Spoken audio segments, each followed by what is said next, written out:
tere meediakriitika vaatajad! Meediakriitika saadet ootab ees uus ja põnev aasta, suured väljakutsed. Sellel aastal tahame saada jalad senisest tugevamini meediamaastikule maha. Tahame, et meid oleks meedias rohkem senisest näha ja kuulda.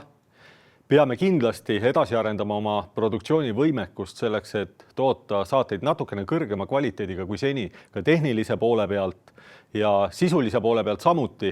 Soovime ikkagi edasi arendada nii olemasolevat meediakriitika saadet, kui võimalusel toota ka mõnda teist saadet, mida siis, kus jämedas joones samas vaimus läheneda ühiskonda räsivatele probleemidele, mida meil on praegu erakordselt palju.